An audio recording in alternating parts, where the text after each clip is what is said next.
El enfoque de derechos humanos y las políticas públicas es precisamente una metodología que persigue un objetivo ético-político, que es cómo poder acercar todo el articulado, todos los compromisos, pero particularmente las obligaciones jurídicas internacionales que han suscrito y ratificado los estados en los distintos instrumentos internacionales y cómo estos compromisos se traducen y se incluyen como parte de las políticas públicas. Esto que parecería casi como una suerte de acción lógica que los estados deberían desarrollar, precisamente es lo que ha venido más rezagado en los distintos ámbitos. Y siempre que hablamos de políticas públicas, tenemos la tentación o visualizamos en general al Poder Ejecutivo, que es siempre el encargado como órgano político-administrativo de un Estado de ejecutar los compromisos y particularmente en el campo de los derechos humanos, tanto en el campo de los derechos civiles, los derechos políticos y los derechos económicos, sociales o culturales, que se suelen denominar como los DESC. Sin embargo, cuando hablamos de políticas públicas, esto interpela a toda la estatalidad pública, es decir, al Poder Ejecutivo, al Poder Legislativo y al Poder Judicial. Ahora bien, pensando en esta idea de enfoque, y siempre que hablamos de un enfoque, refiere a un prisma, a una mirada, a una metodología de corte transversal que va a buscar atravesar, y esta es la idea de la transversalidad, toda la actuación del Estado. Entonces, si estamos vinculando el enfoque de derechos humanos con las políticas públicas, significa que esta idea de atravesamiento tiene que implicar que todos los pactos, tratados internacionales, estas obligaciones jurídicas, fundamenten el accionar del Estado. Es decir, no solamente si el Estado está dispuesto a dar ciertas direcciones en relación a esto, sino que está obligado a fundamentar su accionar en los principios centrales de derechos humanos, que son, entre otros, la universalidad, el principio de igualdad y no discriminación, el principio de indivisibilidad de los derechos humanos. Por lo tanto, un Estado no solamente tiene que garantizar algunos derechos, sino que está obligado a garantizar derechos civiles, políticos y derechos económicos, sociales y culturales.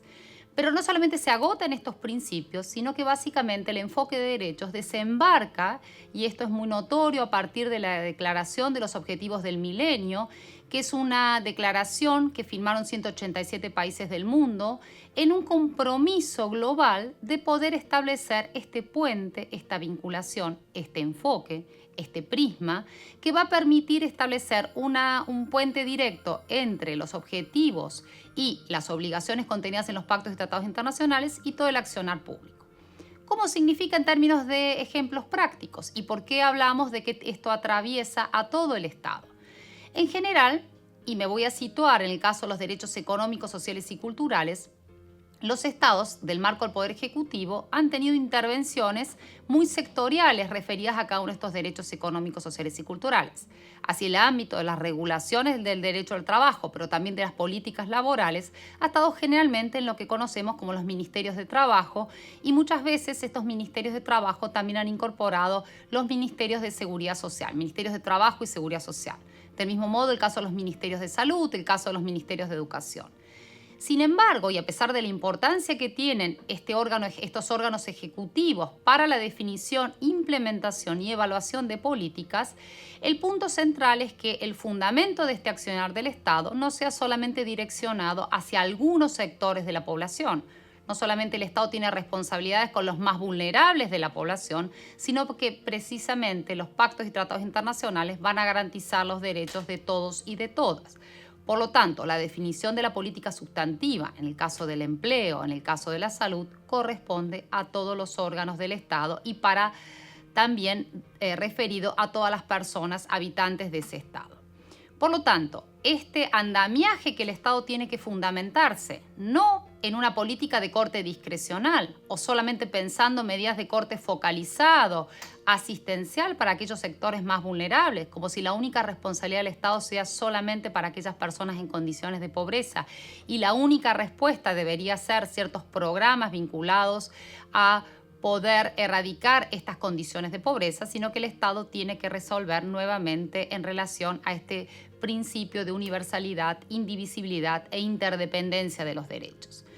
En el mismo ámbito, el Poder Legislativo no puede fundamentar su accionar en cualquier precepto, sino que las normas tienen que ser dictadas, elaboradas en función también de estos preceptos centrales de derechos humanos. Y ahí hay un estándar central que el Poder Legislativo tiene que obedecer, que es el estándar de progresividad y no regresividad. Nunca, bajo ningún concepto, un Estado puede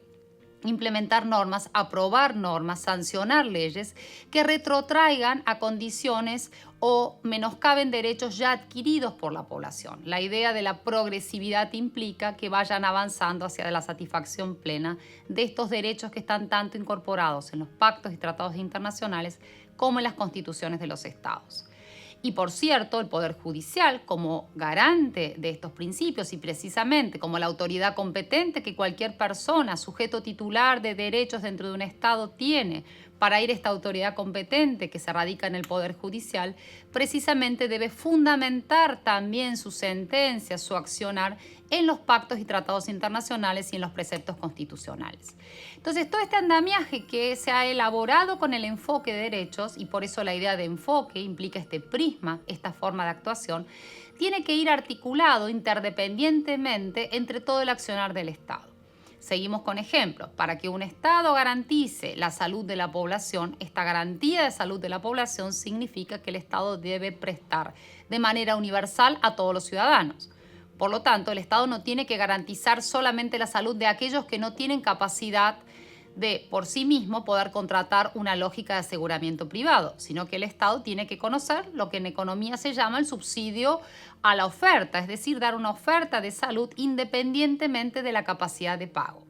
Pero además esa oferta de salud no tiene que ser una oferta de salud de tipo mínima, de tipo de solamente alcanzar algunos estándares, sino que tiene que estar atravesados por estándares muy desarrollados en el campo de derechos humanos que tienen que ver con la calidad, con un estándar denominado de las 4A que tiene que ver con la adecuabilidad, la adaptabilidad. Un Estado tiene que respetar patrones culturales de la población, tiene que brindar este acceso a la salud en base también a estos patrones vinculados de diversidad sexual, diversidad étnica, diversidad cultural que tiene la ciudadanía. Por lo tanto, como metodología es una herramienta sumamente poderosa que, como decía, el nuevo milenio desembarca con una fuerza extraordinaria en muchos de los países de América Latina, fuerza extraordinaria que a la fecha podemos decir que ha sido fuertemente simbólica, retórica, ha tenido un importantísimo impacto en la ciudadanía. ¿Por qué? Porque el enfoque de derechos no solamente busca establecer este puente y recordarles a los estados que no es que pueden utilizar o no, sino que están obligados a fundamentar sus políticas en todo este corpus de derechos humanos, este corpus integrado por los pactos y tratados internacionales, por las sentencias de la Corte Interamericana, en el caso del sistema interamericano, por la labor de los relatores especiales en cada uno de los derechos del sistema de Naciones Unidas, sino que además se le recuerda y el principal efecto que busca promover el Estado es en relación a la ciudadanía. ¿Qué significa? El enfoque de derechos busca empoderar a cada persona en el hecho de ser sujetos titulares activos de derechos que pueden reclamar al Estado estas obligaciones de cumplimiento. Significa una ruptura muy importante en un patrón que se había establecido muy fuertemente en los años 90, que tenía que ver con el patrón de considerar a aquellos sujetos en condiciones de vulnerabilidad como beneficiarios de ciertas políticas del Estado. Y esta idea de beneficio rompe precisamente con la obligación que tiene el Estado de trabajar con sujetos titulares de derechos. Pero además de romper con esta idea, el objetivo del enfoque de derechos es precisamente que la ciudadanía se empodere activamente, y esto es una obligación estatal también, promover empoderamiento, difundir el conjunto de estados, no plantear que la lógica del Estado es una lógica asistencial, que es muy común en las formas de resolución de muchas respuestas que dan las burocracias asistenciales, sino que precisamente el Estado tiene que fundamentar en un tratamiento en relación a sus ciudadanos y ciudadanas como sujetos titulares de derechos. Pero este enfoque no solamente tiene que ser un enfoque de derechos considerado bajo un falso precepto de la neutralidad. En el campo de los derechos humanos, como en el campo de las políticas públicas, no existe ningún tipo de neutralidad. Precisamente lo que puede haber en muchos casos son cegueras. Cegueras, por ejemplo, en las relaciones de género. La ceguera a la relación de género, desarrollado por la literatura, precisamente busca dar cuenta de que el Estado omite, invisibiliza, separa, de allí esta idea de ceguera, de lo cuales son las condiciones estructurales en las cuales se desarrollan las sociedades. Voy a ser más precisa. El enfoque de género, y del cual el enfoque de derechos es tributario de esta idea de enfoque de género, es precisamente uno de los grandes aportes que hizo la teoría feminista contemporánea al plantear esta simetría de poder que existe entre varones y mujeres, que se funda en un modelo patriarcal de sociedad, donde los varones han establecido ciertas lógicas de funcionamiento, ciertos valores económicos, valores políticos, valores sociales, valores culturales en relación a estas relaciones que se transforman en relaciones asimétricas entre varones y mujeres. Entonces, la idea de enfoque de género también es una idea de prisma donde da cuenta de la asimetría en el ejercicio de poder. Por eso es muy importante en este empoderamiento que desde el enfoque de derechos debe hacer el Estado, es el reconocimiento de un ejercicio autónomo de las mujeres. Y hemos conocido, y de allí gran parte de las luchas que han hecho de los movimientos de mujeres y del movimiento feminista en particular, es que precisamente, a pesar de ser las mujeres titulares de derechos, sujetos titulares activos de los pactos de tratados internacionales, en el ejercicio concreto, esto que sería en los hechos de facto, no acceden de la misma manera a las situaciones concretas en relación al ejercicio de estos derechos. Por ejemplo, un gran ejemplo es discriminación salarial. Las mujeres ganan menos en comparación que los varones, y esta es una pauta que además está medida empíricamente. Sabemos que hay una relación entre un 30 y un 50% que los varones ganan más que las mujeres en la región.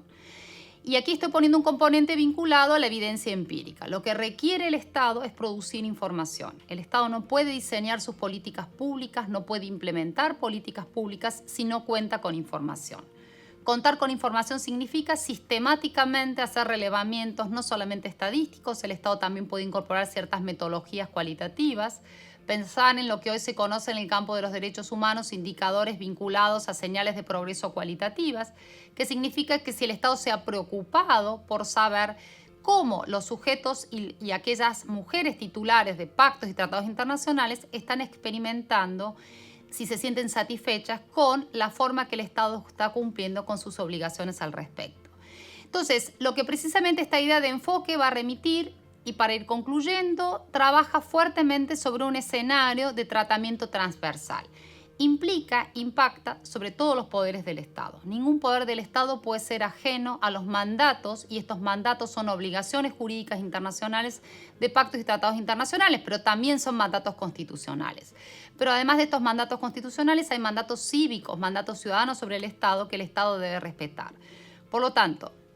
aplicar esta vinculación entre el marco, el articulado de los derechos y las políticas públicas implica un nuevo acuerdo en el sentido de que ya la discrecionalidad no es una herramienta que justifique el accionar del Estado. Tampoco lo es, y en esto los comités de monitoreo y de evaluación y también los órganos de fiscalización del sistema internacional de derechos humanos como dentro del sistema interamericano han dejado claramente establecido, no implica un accionar discrecional del Estado, sino que el Estado debe fundamentar su accionar en el cumplimiento de estas normas. Ni siquiera el Estado puede argumentar una situación de crisis, una crisis asociada a algún desastre natural o alguna otra situación para justificar que el Estado no utilizó el máximo de recursos disponibles y actuó en consecuencias para poder garantizar el acceso a cada uno de los derechos que implica el ejercicio ciudadano de este conjunto de derechos humanos. Entonces, es una herramienta sumamente potente, es una herramienta que ha permitido sí abrir un diálogo muy importante, y por eso decíamos que todavía estamos en el nivel más simbólico de actuación del enfoque de derechos, más retórico, pero esta idea de retórica claramente tiene que quedar atrás para empezar a trabajar sobre los mecanismos de obligaciones, de exigibilidad y también de justiciabilidad. Si algo hemos avanzado, y la región de América Latina ha sido muy importante en términos de poder dar cuenta de que los derechos económicos, sociales y culturales son tan exigibles como los derechos civiles y políticos. Esto es, todos los derechos son exigibles y todos los derechos son justiciables, y tenemos suficiente jurisprudencia en la región que lo avalen. Pero finalmente, y con esto finalizo, es importante considerar que se ha avanzado también a nivel regional con la definición de indicadores de medición de cumplimientos de derechos. Esto que cada derecho parece una suerte de abstracción cuando uno habla del derecho a la salud y habla de las obligaciones que el Estado tiene que garantizar en términos como lo han definido los pactos, el Pacto Internacional de Derechos Económicos, Sociales y Culturales, o el caso del Protocolo de San Salvador, garantizar un desarrollo físico, psíquico y social amplio de las condiciones de salud de la población, se ha avanzado en la posibilidad de medirlo. Y para esto tenemos una herramienta muy poderosa que son los indicadores. Que los indicadores lo que van a poner es evidencia empírica, es decir, van a poner un número, una estadística, van a poner una mirada también sobre cómo el Estado ha ido efectivizando estos compromisos en términos de ejercicio del derecho a la salud. Por lo tanto, ya tenemos una herramienta y esta herramienta, que son los indicadores de progreso, se ha ido incorporando en los mecanismos de monitoreo. En el caso del sistema interamericano tenemos el caso del Protocolo de San Salvador, que es el Protocolo de Derechos Sociales del sistema interamericano,